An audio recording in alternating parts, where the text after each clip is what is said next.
uswatun hasanah liman kana yarjullaha wal yawmal akhir wa dzakarallaha katsiran. Biasanya yang suka diambil itu sepotong sampai uswatun hasanah. Kita perlu lanjutkan bacaan ayat ini sampai ayat akhirnya. Mengapa? Karena ketika kita mengambil kana ada teladan pada diri Rasulullah SAW. Itu teladan itu untuk siapa? Liman kana yarjullaha wal yawmal akhir. Bagi orang yang mengharap rahmat Allah dan kedatangan hari kiamat. Wa dzakarallaha katsiran. Dan dia menyebut atau banyak menyebut Allah. Berkenaan dengan akhlak, maka akhlak ini sangat erat kaitannya dengan akidah. Karena disini jelas liman kana yarjullah. Bagi orang yang mengharap kepada Allah, mengharap rahmat, mengharap akan bertemu dengan Allah. Siapa yang akan atau siapa orang yang berharap bertemu dengan Allah? Siapa orang yang berharap untuk mengharapkan rahmat Allah? Tentu adalah orang-orang yang memiliki keimanan. Sehingga akhlak itu dasarnya adalah keimanan.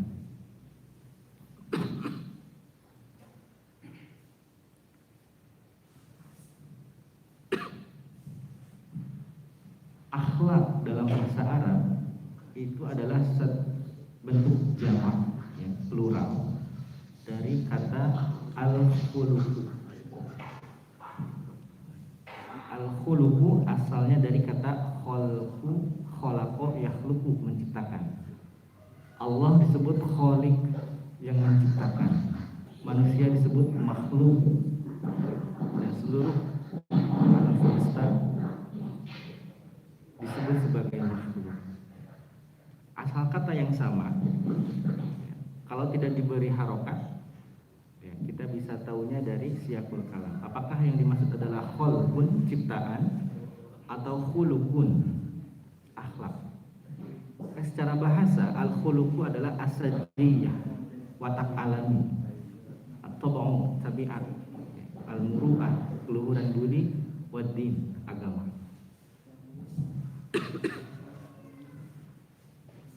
Secara istilah, akhlak adalah halun fil nafsi rasikhatun anhal af'alu min khairin aw syarrin min ghairi hajatin ila fikrin murwiyyah. Keadaan yang ada pada diri yang menimbulkan perbuatan-perbuatan baik atau buruk tanpa perlu pemikiran dan perencanaan. Sesuatu yang kita lakukan secara spontan, ya, terjadi sesuatu, kemudian kita melakukan sesuatu secara spontan, itu adalah akhlak. Baik yang kita lakukan ini adalah perbuatan yang baik atau perbuatan yang buruk, respon yang baik atau respon yang buruk, itu adalah akhlak. Maka akhlak ini bisa dibentuk oleh dua hal. Pertama adalah akhlak yang alamiah, berasal dari watak alami yang ada pada diri, ya, seperti marah. Ketika hal kecil yang mengganggu kita, kemudian muncul rasa ingin marah, kemudian respon langsung marah. Ada suara yang mengagetkan, ada respon langsung takut, kita merasa takut dan sebagainya. Ini adalah hal-hal yang atau akhlak yang muncul secara alamiah, tidak dibuat-buat. Dan respon-respon ini atau watak ini tadi ada yang baik, ada yang buruk. Maka disebut akhlak itu ada akhlakul karimah atau akhlakul mahmudah. Juga ada akhlakus sayyi'ah atau akhlak mazmumah, akhlak yang buruk. Kemudian akhlak ini juga ada yang dibentuk dengan kebiasaan, bisa dilatih, latihan.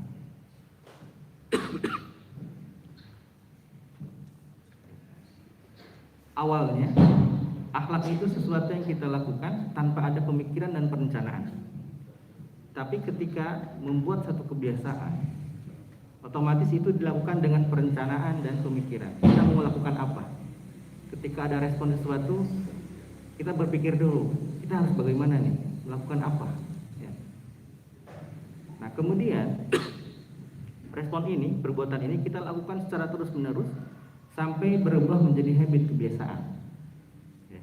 Menjadi satu watak. Jadi watak ini asalnya dari latihan-latihan yang senantiasa dilakukan, dilaksanakan.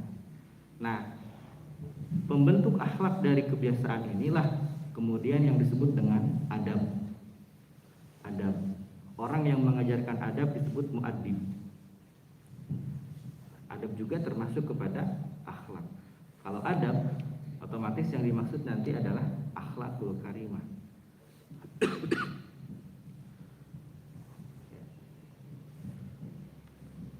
Kemudian ketika akhlak itu ada kaitannya dengan hal-hal atau penampilan batin yang ada pada dalam diri kita.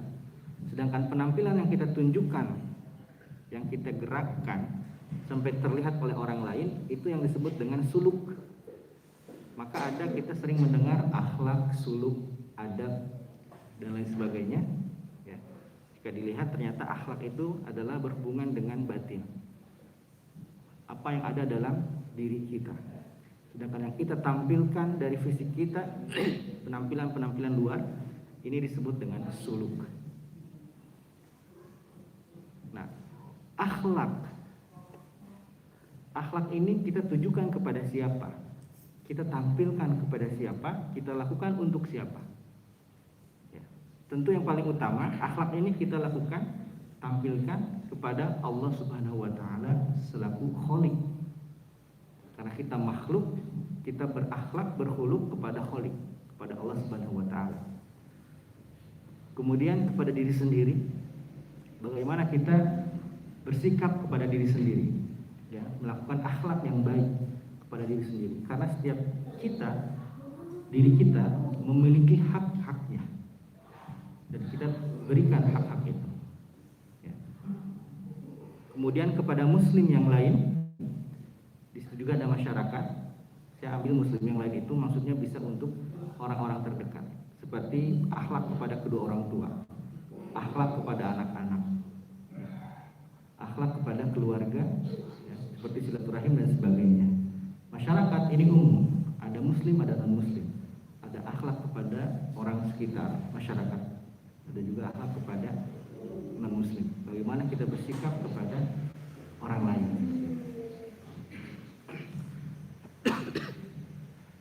Nah, bagaimana kemudian kita bisa melakukan akhlak yang baik ini? Mana tolak ukurnya? Gitu kan? Siapa contohnya? Jelas tadi dalam surat Al-Ahzab bahwa contoh uswah hasanah itu ada pada diri Rasulullah SAW. Ketika Siti Aisyah ditanya oleh para sahabat, bagaimana akhlak Rasulullah itu? Maka Siti Aisyah menjawab, kana khuluquhul Quran. Akhlak Rasulullah itu adalah Al-Quran. Jelas, akhlak Rasulullah itu adalah Al-Quran. Kalau tidak dijawab oleh Siti Aisyah Al-Quran, menjawab dengan hal-hal yang lain, mungkin kita akan meraba-raba bagaimana. Tapi ketika disebutkan bahwa akhlak Rasulullah adalah Al-Quran, dan Al-Quran itu adalah kitab suci yang sholihun likulli zaman wa makan, yang sesuai untuk seluruh waktu dan tempat, dan berlaku sampai hari kiamat. Kita selaku umat Islam senantiasa membaca Al-Quran, mengkaji, mempelajari Al-Quran. Otomatis kita bisa tahu bagaimana akhlak Rasulullah SAW, bahwa Al-Quran itu diaplikasikan dalam kehidupannya sehari-hari. Meskipun Rasulullahnya tidak ada, tapi Al-Qurannya masih ada. Maka untuk memuji, ya, memuji Rasulullah SAW, Allah sendiri yang memujinya. Wa innaka la'ala khuluqin 'azim. Dan sesungguhnya engkau wahai Muhammad benar-benar berbudi pekerti yang agung. Khuluqin, akhlak, memiliki akhlak yang baik. Maka, akhlak ini tentu tadi menjadi dasar bagi diri kita selaku seorang muslim. Juga akhlak itu didasari oleh keimanan. Maka ada pada satu hadis Rasulullah SAW pernah bersabda, akmalul mu'minina imanan ahsanuhum khuluqan. Orang beriman yang paling sempurna akhlaknya adalah ahsanuhum khuluqan, orang yang paling baik akhlaknya di antara mereka. Nah, ini menjadi tolak ukur sesempurna apa sih keimanan kita. Salah satu di antaranya adalah yang paling baik akhlaknya. Maka yang dimaksud adalah akhlakul karimah. Nah, tadi ada akhlakul karimah, ada akhlak sayyi'ah, akhlak terpuji, akhlak tercela. Yang dimaksud di sini adalah akhlak terpuji. Jika disebutkan akhlak Islami, maka otomatis yang dimaksud adalah akhlak terpuji, bukan akhlak yang lain. Kemudian kita kaitkan dengan kondisi sekarang berkenaan dengan teknologi informasi, di mana teknologi informasi ini adalah teknologi yang memudahkan kita, ya, yang kemudian memberikan banyak sekali manfaat, tapi juga memiliki mafsadat, ada madaratnya. Ya. Kita ambil beberapa contoh manfaat dari teknologi informasi ini. Oke. Pertama adalah mudah dalam berkomunikasi. Dulu kita ingin berhubungan dengan orang-orang yang jauh, ya. Kita masih datang ke wartel, gitu. Ngantri di wartel, ya. Telepon. Sekarang wartel sudah belum tikar, tidak ada lagi. Dulu ngantri di wartel, sekarang tidak usah ngantri lagi, tinggal di genggaman, ya, tinggal dihubungi. Sekarang sudah ada media sosial, ada WhatsApp, Facebook dan sebagainya, memudahkan silaturahim. Yang tadinya jauh sekarang jadi dekat. Kita bisa tahu bagaimana kondisi saudara-saudara kita, bisa lihat di statusnya, oh sekarang sedang di mana, sekarang lagi apa, ada terlihat. Beda dengan dulu, tidak tahu di mana keadaannya. Kemudian juga manfaat yang kedua adalah mudah dan cepat dalam pertukaran informasi. Jadi dulu pengen informasi itu datang dulu kemana, pengen ngopi ya di fotokopi dulu gitu kan.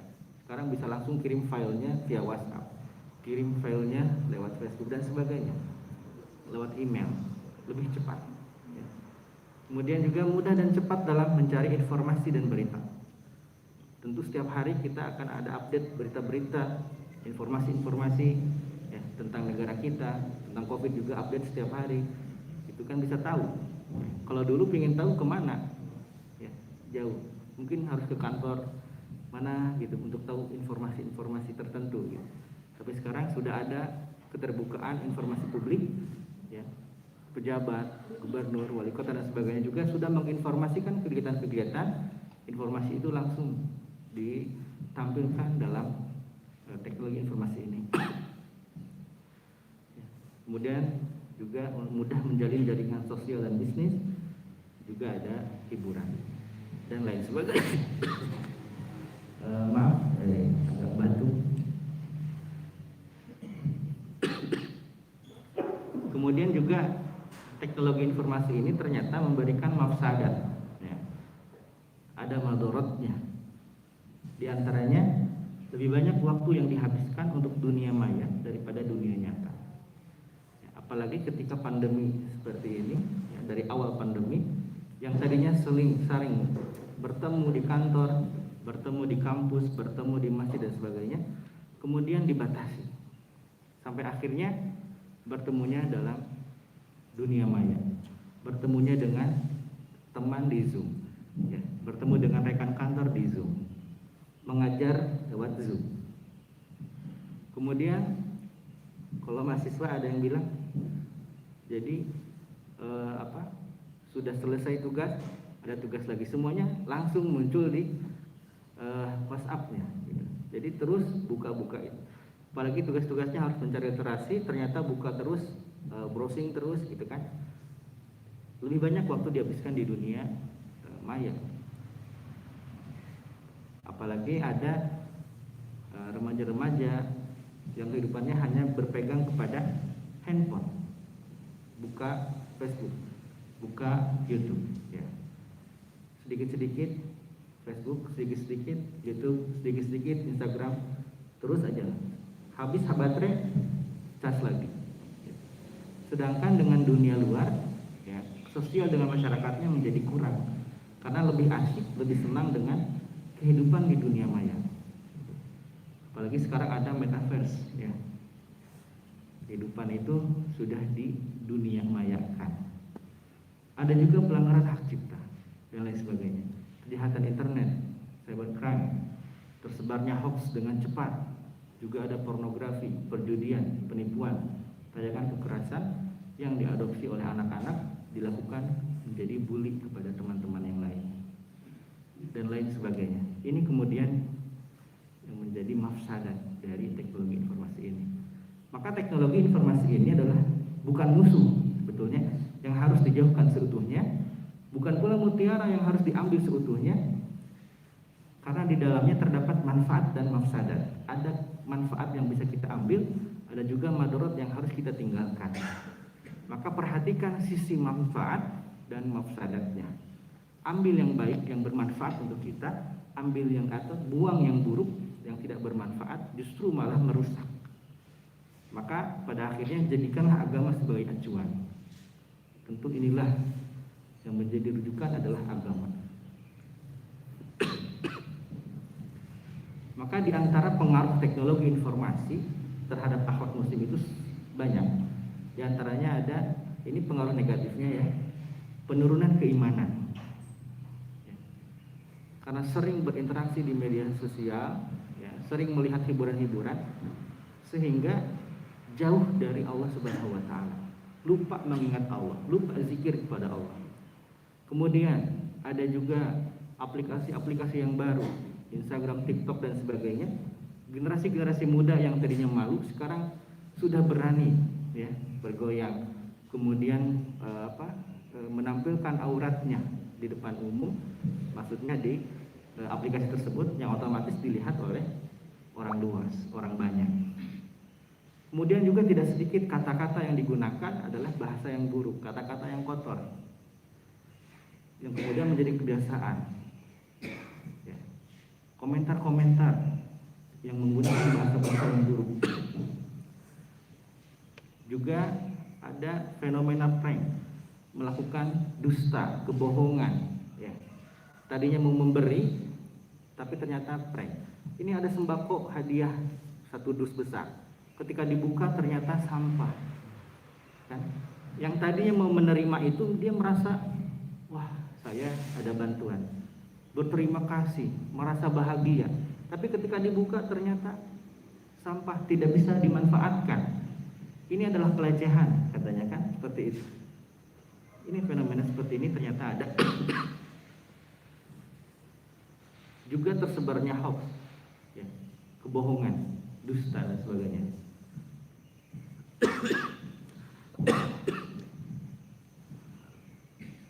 Maka dari sini akhlak Islam yang seperti apa yang harus kita amalkan?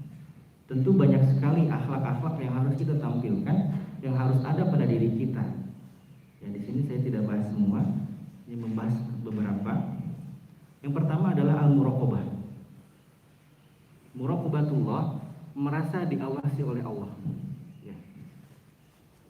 Kita hidup ini harus memiliki rasa muraqabatullah. Akhlak kita kepada Allah, bahwa Allah itu melihat kita, Allah itu mengawasi kita. Apapun yang kita lakukan, Allah Maha tahu, Allah menyaksikan, Allah melihat. Perbuatan apapun, perkataan apapun yang diucapkan, Allah tahu. Bahkan apa yang ada pada diri kita yang tidak kita ucapkan pun, Allah Maha tahu. Apa yang ada pada hati kita, Allah pun tahu.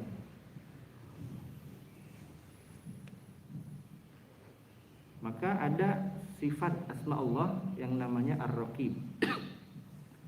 Innallaha kana 'alaikum raqiba. Sesungguhnya Allah selalu menjaga dan mengawasi kamu. Ibnu Katsir rahimahullah dalam tafsir Ibnu Katsir berkata, maksudnya adalah Allah mengawasi seluruh perbuatan dan keadaan kalian. Kondisi kalian seperti apa Allah Maha tahu, mengawasi semuanya. Sebagaimana dia juga berfirman, Allah berfirman, dan Allah Maha menyaksikan segala atau terhadap segala sesuatu. Wallahu ala kulli syai'in syahid. Allah menyaksikan terhadap segala sesuatu. Kemudian berkenaan dengan hadis al-ihsan. Ihsan adalah an ta'budallaha ka'annaka tarahu fa in lam takun tarahu fa innahu yaraka. Ihsan, berbuat baik secara bahasa gitu. Kemudian ihsan jika disandingkan dengan Islam, iman, ihsan yang dimaksud adalah an ta'budallah. Engkau menyembah Allah ka'annaka tarahu, seolah-olah engkau melihat Allah. Fa in lam takun tarahu fa innahu yaraka. Maka jika engkau tidak bisa melihat Allah, fa innahu yaraka, maka sesungguhnya Allah melihat engkau, melihat kamu. Maka hadis ini, kata Ibnu Katsir, hadis ini adalah petunjuk dan perintah untuk muraqabatullah. Perintah untuk ada sifat akhlak muraqabah dalam diri kita, merasa diawasi oleh Allah Subhanahu wa taala. Kita lihat ayat ini terdapat dalam surat An-Nisa ayat 1. Ya ayyuhan nasu taqu rabbakumul ladzi khalaqakum. Wahai manusia, bertakwalah kalian kepada Rabb kalian yang telah menciptakan kalian dari asal yang satu, Adam alaihissalam, ya, dan seterusnya.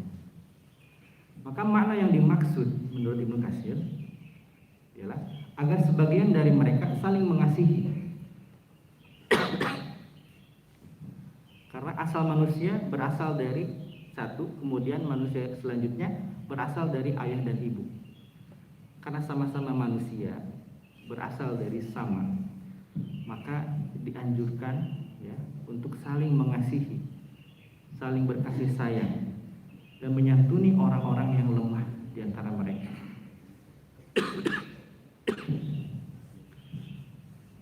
Nah, ini dalam hadis yang panjang berkenaan dengan ihsan yang tadi disebutkan, anta'budallaha ka'annaka tarahu fa in lam takun tarahu fa innahu yaraka. Inilah sesungguhnya ihsan yang sebaiknya ada pada diri kita. Ihsan secara bahasa berbuat baik. Kita berbuat baik kepada orang lain disebut ihsan. Ya. Tapi ihsan sendiri memiliki makna anta'budallaha ka'annaka tarahu. Kita melakukan ibadah ya, seolah-olah kita sedang melihat Allah. Kita sholat seolah-olah kita sedang melihat Allah. Tapi karena kita tidak mampu untuk melihat Allah, ya, maka fa'innahu yaraka, maka Allah yang melihatnya. Kita melakukan apapun, perbuatan baik, amal soleh, Allah melihat. Jadi jangan sampai kita ingin dilihat orang lain karena itu riya, tapi kita ingin dilihat oleh Allah karena itu ikhlas. Hadirin yang dimuliakan Allah,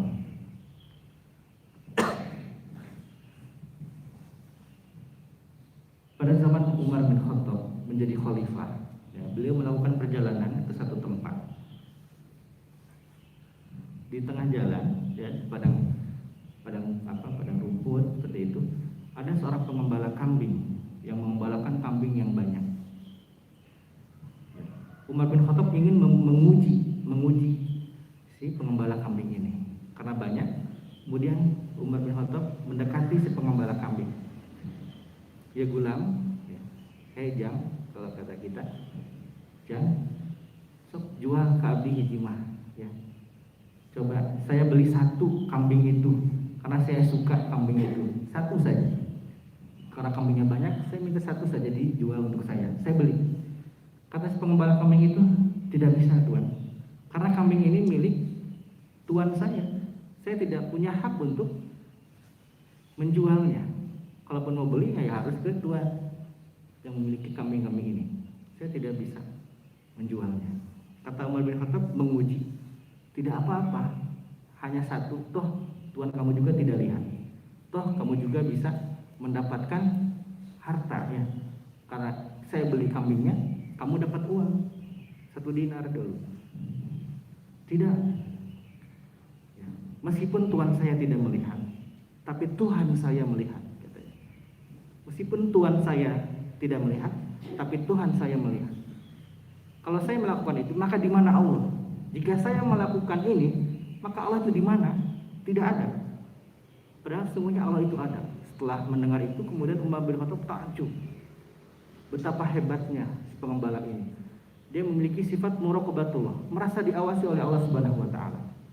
Karena takjubnya Umar bin Khattab, kemudian si pengembala ini disuruh, "Mana tuan kamu? Bawa saya ke sana." Dibawalah ke tuannya. Kemudian Umar bin Khattab bernegosiasi dengan tuan itu untuk membeli si pengembala kambing itu. Karena pengembala kambing itu adalah budak hamba sahaya. Dibeli, kemudian dibebaskan oleh Umar bin Khattab. Ya, karena tadi memiliki sifat akhlak muraqabatullah, merasa diawasi oleh Allah Subhanahu wa taala. Juga Imam Al-Ghazali pernah menceritakan ada salah seorang syekh, ya, guru, memiliki banyak murid, banyak thalibul ilmi, banyak orang-orang yang menuntut ilmu, ya. Kemudian syekh ini, guru ini, dia membawa burung. Ada 3 muridnya, ya. Sama syekh tersebut diberikan masing-masing satu burung, juga 1 pisau. Kemudian syekh ini memerintahkan kepada mereka, silakan kalian sembelih, ya, potong burung ini di tempat mana saja yang tidak terlihat oleh siapapun, Kemudian mereka berpencar, ya. Ada yang bersembunyi, kemudian menyembelih, ya. Dan seterusnya. Kemudian yang ketiga ini kemudian kembali lagi kepada syekh. Yang 2 burungnya sudah terpotong, tersembelih, sedangkan yang 1 masih utuh, masih hidup, ya. Maka syekh bertanya, "Kenapa kamu tidak sembelih itu burungnya?" Kata si pemuda ini, muridnya yang 1 ini, "Saya sudah mencari tempat kemanapun, tapi saya tidak bisa menemukan tempat yang tidak terlihat oleh siapapun. Kenapa? Karena Allah melihat saya dimanapun saya berada. Allah melihat saya dimanapun saya berada." Ini adalah salah satu bentuk sifat muraqabatullah, merasa diawasi oleh Allah. Ya. Ingin menyembelih di sini di gua, meskipun tertutup gelap, tidak terlihat oleh manusia, tapi Allah Maha melihat, Allah tahu, sehingga ia mengurungkan dirinya untuk menyembelih burung tersebut.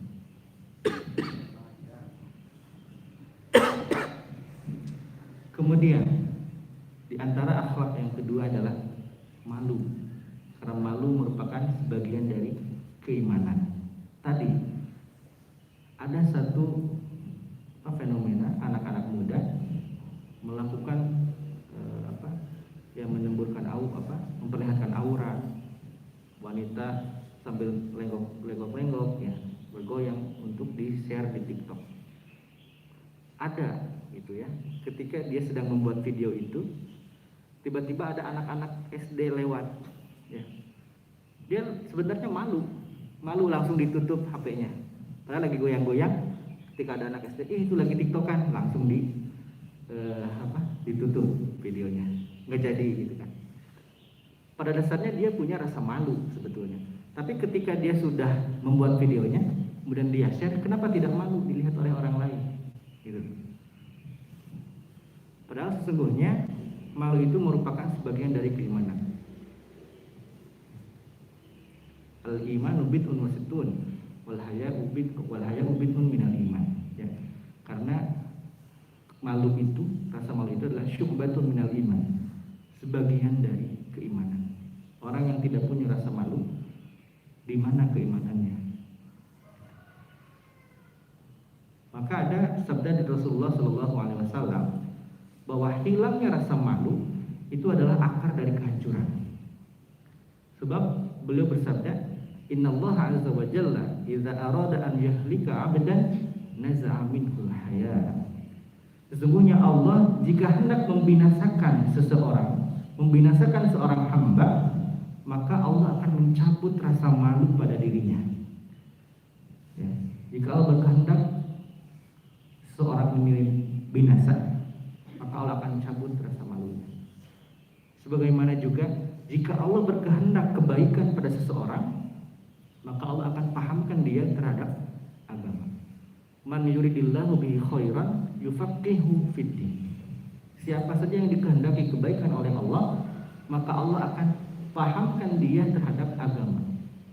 Kebalikannya, jika Allah ingin seorang hamba itu hancur, maka Allah akan cabut rasa malunya. Kehendak Allah ini untuk membinasakan seseorang, untuk memberikan dia kebaikan, bukan atas kehendak Allah itu sendiri, tapi ada hal-hal yang dilakukan oleh seorang hamba untuk mewujudkan dirinya mendapat kebaikan atau mewujudkan dirinya mendapatkan keburukan.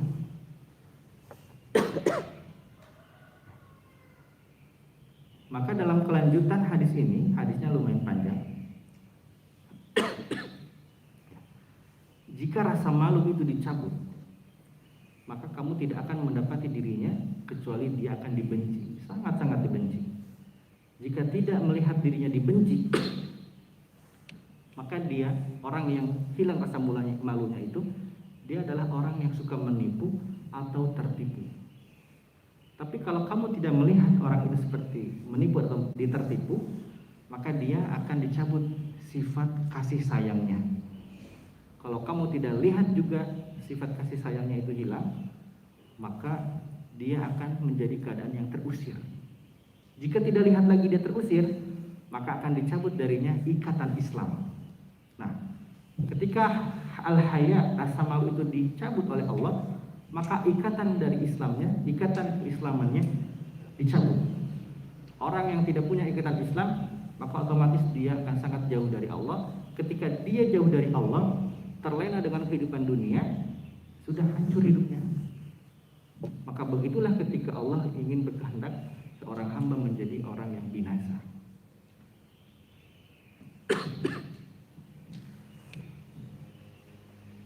Maka malu itu adalah keberanian yang memenuhi hati sehingga seseorang tidak terjerumus ke dalam kemaksiatan. Karena rasa malu yang merupakan bagian dari keimanan, itulah yang menjadi dasar akhlak menjaga seseorang dari melakukan kemaksiatan, yang membuat seseorang melaksanakan kebaikan. Maka seseorang yang memiliki rasa malu pasti akan jujur. Karena dusta, berbohong, itu akan mengurangi rasa malunya, mengurangi keimanannya. Kemudian seorang pemilik rasa malu pula pasti akan amanah, karena khianat akan mengurangi juga rasa malunya, mengurangi juga keimanannya. Nah, hadirin yang dimuliakan Allah, ada salah kaprah ya tentang rasa malu. Menurut sebagian orang, bahwa malu itu adalah merupakan sifat bagi perempuan. Lelaki mah tonggeraan, ya. Laki-laki mah tidak boleh punya rasa malu, karena malu itu sifatnya wanita. Ya. Kita bisa lihat di sini, Rasulullah Shallallahu Alaihi Wasallam pernah bersabda, Inna mimma adrokan nasu min kalamin nubuwatil ula, idza lam tastahi fasma ma syi'ta. Sesungguhnya ungkapan yang telah dikenal oleh orang-orang dari ucapan para nabi terdahulu adalah idza lam tastahi, jika kamu tidak malu, fasna ma syi'ta, berbuatlah sesuai dengan yang kamu suka, berbuatlah sesuai dengan kehendak kamu. Kita melakukan perbuatan apapun pada dasarnya diperbolehkan, silahkan, selama kamu tidak malu. Malu yang dimaksud itu adalah malu yang menghalangi dirinya berbuat kemaksiatan, malu yang jika dia tidak melakukan kebaikan. Maka itulah malu yang diajarkan oleh para nabi terdahulu. Setiap manusia sejatinya harus memiliki rasa malu itu untuk menjadikan dirinya menjadi diri yang iffah, suci, bersih, tidak terjerumus kepada kemaksiatan, tidak terjerumus ke dalam dosa. Kemudian Utsman bin Affan juga dipuji oleh Rasulullah tentang rasa malu yang dimilikinya. Ya. Suatu ketika Abu Bakar As-Siddiq ingin bertemu dengan Rasulullah. Pada saat itu Rasulullah sedang berbaring tiduran. Ya. Kemudian betisnya, kakinya terlihat. Ketika bertamu di situ di rumahnya Aisyah, kata Aisyah, ya Rasulullah, ada ayahku ingin bertemu. Kemudian dipersilakan masuk. Abu Bakar pun masuk. dalam keadaan Rasulullah seperti tadi, ngobrol dan sebagainya, kemudian selesai pamit pulang. Berikutnya datang Umar bin Khattab, ya ingin bertemu juga. Setelah meminta izin, diizinkan masuk saja, ngobrol lagi, bercengkrama lagi dan sebagainya, selesai pulang. Nah, ketika Utsman bin Affan berikutnya ingin bertemu dengan Rasulullah, kata Siti Aisyah, Rasulullah, ada Utsman bin Affan ingin bertemu denganmu. Seketika itu kemudian Rasulullah merubah posisi duduknya sampai menutup betisnya tadi, betisnya kaki. Maka Siti Aisyah heran, ya Rasulullah, kenapa engkau melakukan ini? Sedangkan tadi ketika ayah saya datang, Abu Bakar, Umar bin Khattab juga datang, engkau biasa-biasa saja. Ya. Kata Rasulullah, ala astahi min rajulin tastahi minhul malaikah. Apakah aku tidak malu dari seorang laki-laki yang malaikat malu kepadanya? Malaikat saja malu kepada Utsman bin Affan, segan kepada Utsman bin Affan. Nah, menurut Imam An-Nawawi, di dalam hadis ini ada keutamaan yang jelas bagi Utsman dan keagungan beliau di sisi para malaikat. Dan bahwasanya malu itu adalah sifat yang indah di antara sifat-sifat malaikat. Jadi malaikat sendiri memiliki rasa malu, memiliki akhlak al-haya, malu. Sehingga malu itu bukan sifat wanita saja, tapi sifat untuk semuanya, baik laki-laki maupun perempuan. Juga Rasulullah pernah takjub kepada seorang wanita yang pemalu. Ya.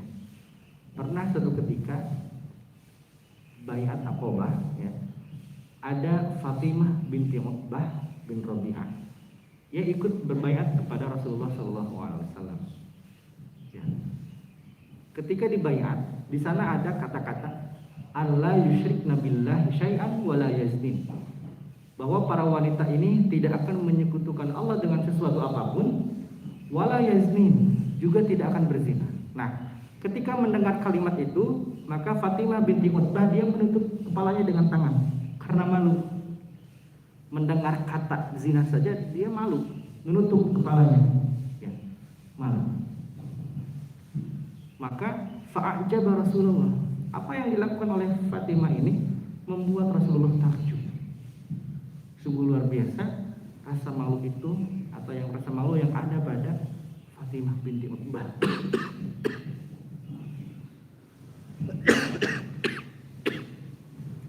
Hadirin yang dimuliakan Allah, malulah kepada Allah. Karena Rasulullah SAW pernah bersabda, istahyu minallahi haqqal haya. Malulah kalian kepada Allah dengan sebenar-benarnya. Ya. Ibnu Mas'ud berkata, ini hadis dari Ibnu Mas'ud, wahai Rasulullah, kami ini orang yang malu, alhamdulillah. Sesuai dengan apa yang kau perintahkan, kami juga orang-orang yang malu. Kata beliau, bukan itu. Tapi malu kepada Allah dengan sebenarnya adalah engkau menjaga kepala dan apa yang dipahami. Engkau menjaga perut beserta isinya. Engkau mengingat kematian dan segala kemusnahan. Maka barang siapa yang menginginkan akhirat, ia akan meninggalkan perhiasan dunia. Orang yang menginginkan kehidupan akhirat, ia akan meninggalkan keindahan dunia. Barang siapa melakukannya, maka ia malu kepada Allah dengan sebenar-benarnya. Itu adalah malu kepada Allah Subhanahu wa taala.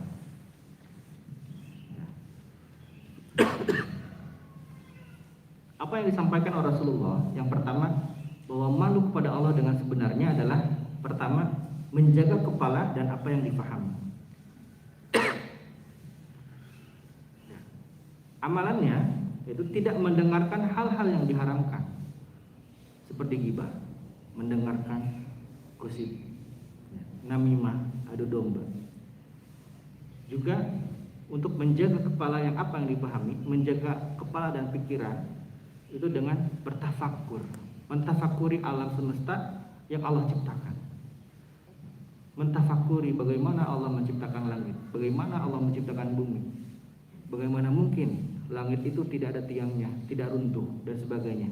Banyak sekali hal-hal yang bisa ditafakuri. Juga dengan menjaga pandangan. Jadi di antara cara untuk menjaga kepala dan apa yang dipahami.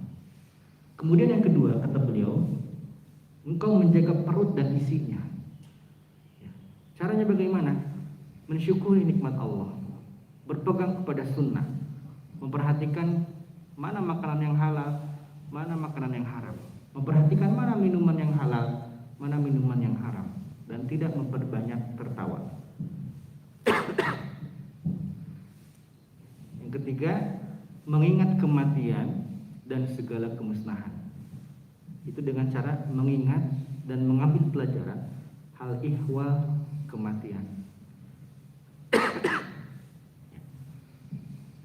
Bagaimana manusia akan mati, bagaimana bahwa setiap yang bernyawa itu pasti akan mati, bekal apa yang akan dibawa ketika seseorang dicabut nyawanya oleh Allah Subhanahu wa taala. Apa yang akan dialami oleh seseorang di dalam kuburnya ketika dia senantiasa melakukan maksiat. Apa yang akan dialami oleh seseorang ketika dalam masa hidupnya dia senantiasa melakukan amal soleh. Ada nikmat kubur, ada juga siksa kubur dan sebagainya. Itu yang menjadi patokan. Malulah kalian kepada Allah. Itu diantara cara-cara dari apa yang Rasulullah sampaikan. Kemudian yang terakhir, sebetulnya banyak sekali akhlak-akhlak yang bisa diaplikasikan, tapi kita pilih beberapa saja. Menjaga lisan, menjaga ucapan pada lisan, juga bahasa dalam tulisan. Karena bahasa dalam tulisan ini sama dengan ucapan. Kita WhatsAppan dengan orang lain, ya, itu kan sama. Kita mengatakan sesuatu pada orang lain. Maka istilahnya lah chatting ya, sebagainya. Ini yang suka dijadikan landasan. Rasulullah SAW bersabda, "Man kana yu'minu billahi wal yaumil akhir, falyaqul khairan aw liyasmut." Siapa saja yang beriman kepada Allah dan hari akhir, jika kalian beriman kepada Allah dan hari akhir, falyaqul khairan, maka katakanlah yang baik-baik, aw liyasmut. Jika tidak bisa berkata yang baik, maka diam. Ya. Berkata yang baik, perintah untuk berkata yang baik itu disandingkan dengan beriman kepada Allah dan hari akhir. Ini juga menunjukkan bahwa akhlak itu berlandaskan kepada keimanan. Maka orang yang berbeda dengan apa yang diperintahkan Rasul, berarti perlu dipertanyakan keimanannya. Ada kalanya dia adalah orang yang munafik. Sebab Hasan al-Basri juga pernah mengatakan, "Inna lisanal mu'mini min wara'i qalbi." Sesungguhnya lisan seorang mukmin itu berada di balik hatinya. Fa idza arada an yatakallama bi syai'in tadabbarahu bi qalbihi tsumma amdah. Jika ia hendak berbicara, jika ia ingin berkata, maka ia akan berpikir terlebih dahulu dengan hatinya. Kemudian ia ucapkan. Wa inna lisanal munafiqi amama qalbi. Berbeda dengan lisan orang-orang munafik. Mengapa? Fa idza hamma bi syai'in amdahu bi lisani. Jika ia ingin merencanakan sesuatu, ingin berbuat sesuatu, maka ia akan berkata lebih dahulu tanpa berpikir. Asbun. Apapun nanti resikonya, pokoknya ngomong dulu. Itu. Walam yatadabbarhu biqalbihi. Ia tidak memikirkannya terlebih dahulu. Ini perbedaan lisan orang mukmin dan lisan orang munafik. Mengapa lisan itu berada di belakang hati? Karena di hati itulah kemudian ada akhlak, ada keimanan. Apa yang dikatakan harus berlandasan kepada keimanan. Tidak boleh asal bicara. Barangkali apa yang kita ucapkan menyakiti orang lain. Barangkali apa yang kita ucapkan bisa menghancurkan orang lain dan sebagainya. Maka perlu berpikir sebelum berucap. Hadirin yang dimuliakan Allah, ada satu kisah ya, pada masa Imam Malik radhiyallahu anhu.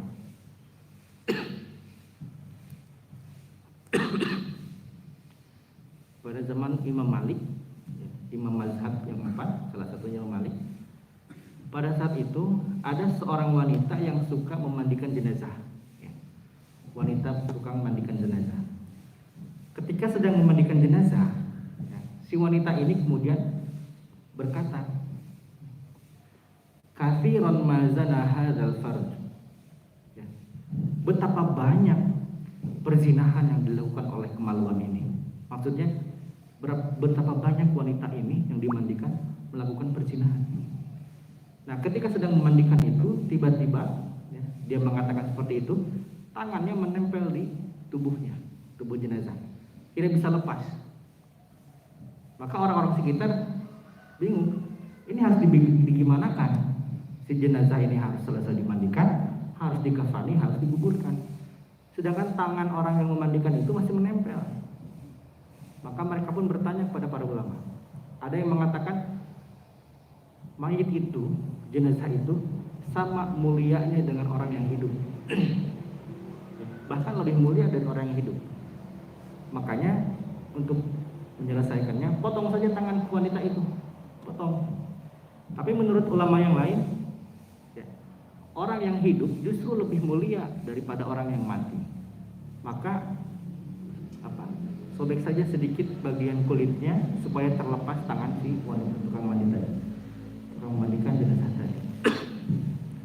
Muncul perdebatan di kalangan mereka.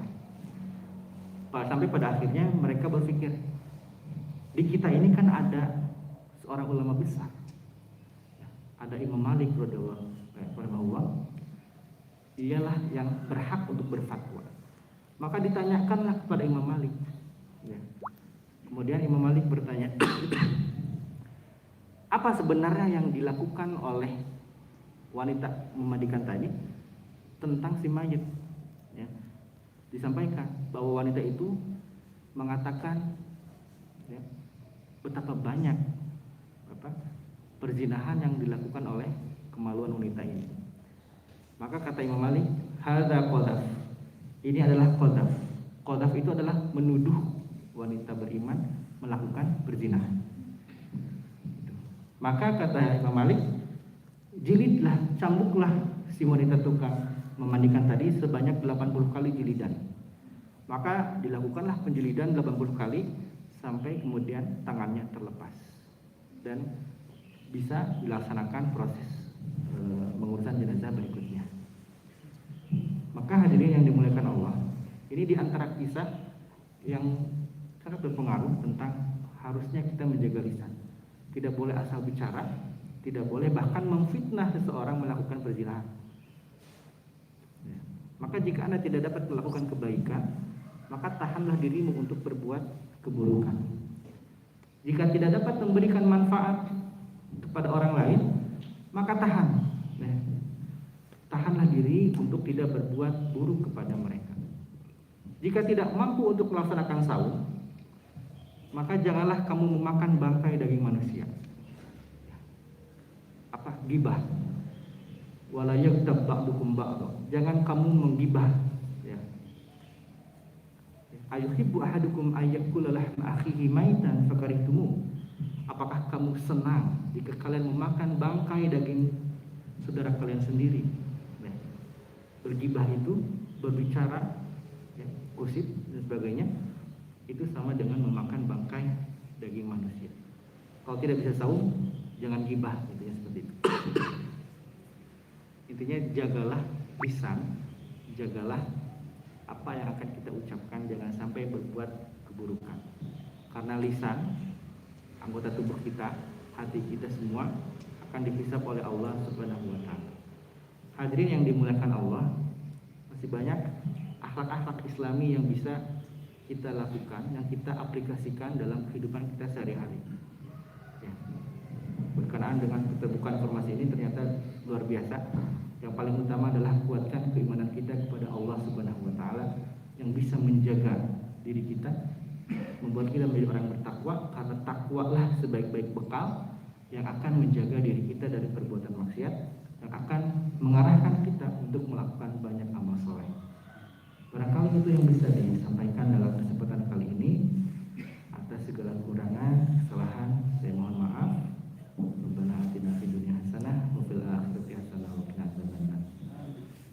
kepada Pak Idun. Sudah masuk. Suruh, tapi ada yang mau ditanyakan kan? Langsung aja. Waalaikumsalam. Tadi sudah jelaskan akhlak yang mulia itu terutama kan yang paling utama kan akhlak kita kepada Allah. Kita manusia mungkin berakhlak yang mulia kepada manusia mungkin hal yang lebih mudah. Nah, terkadang kita akhlak kepada Allah itu yang agak berat dan sulit. Nah, yang saya ingin tanyakan adalah bagaimana Rasulullah mengajarkan kepada kita agar kita bisa menjaga akhlak yang mulia kepada Allah. Itu aja. Assalamualaikum. Ya, waalaikumsalam warahmatullahi wabarakatuh. Bagaimana kita menjaga akhlak kita kepada Allah Subhanahu wa taala? Karena akhlak kita kepada manusia itu bisa ketahuan bisa dilakukan.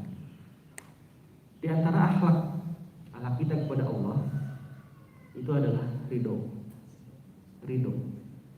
Kita ridho terhadap ketetapan Allah Subhanahu wa taala. Kita ridho terhadap takdir.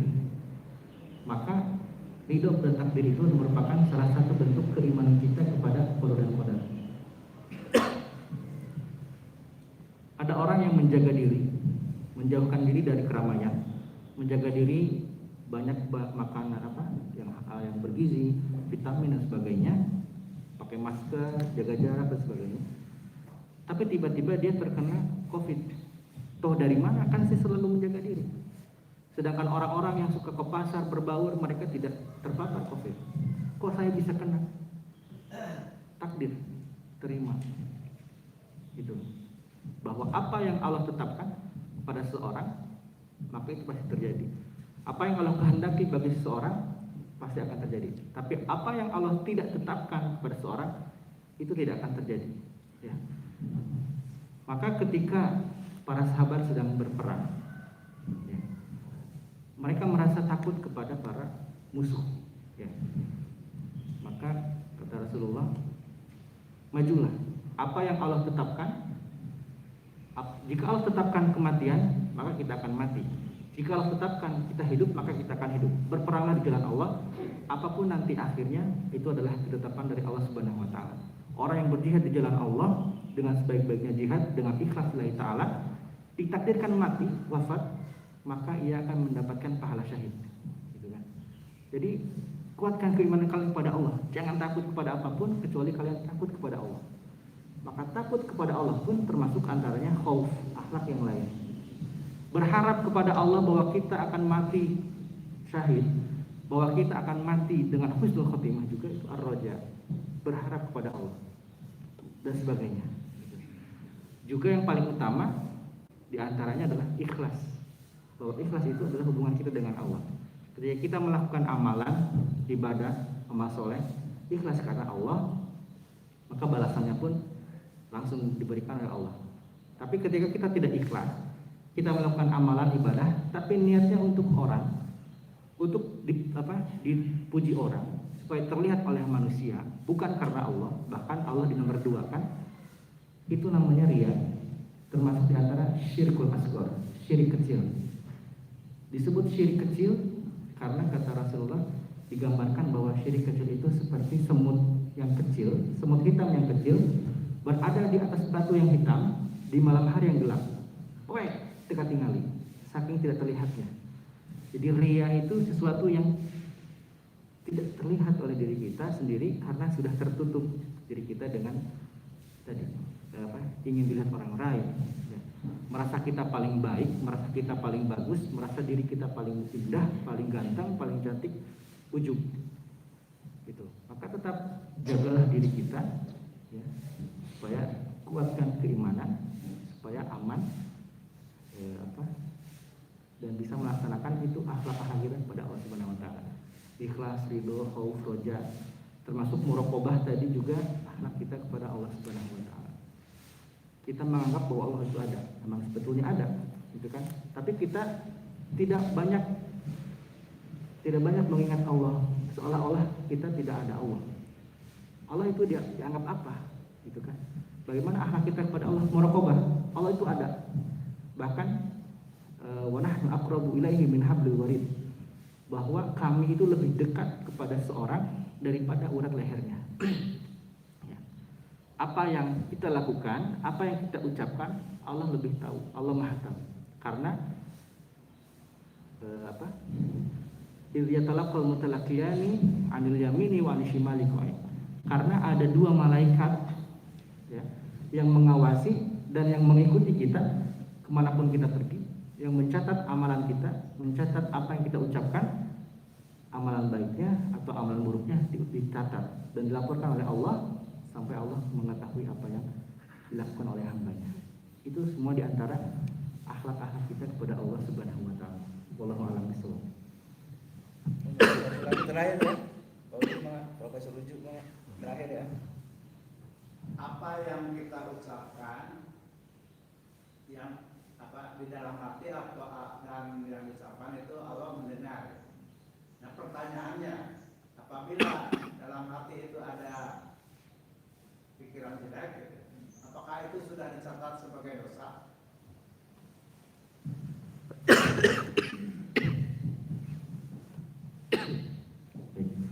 Terima kasih. Apakah kemudian Allah yang jelek dalam hati ya, Jelek-jelek kalau itu sudah sebagai termasuk dosa? ya, yang saya tahu itu tidak, selama belum diamalkan, belum dilakukan. Gitu. Tapi ketika sudah dilaksanakan, sudah masuk dosa. Ibarat apa yang kita pikirkan, kemudian kita niatkan, kita akan misalkan berbuat dusta, kita akan melakukan amalan buruk lainnya, sudah dipikirkan, ya.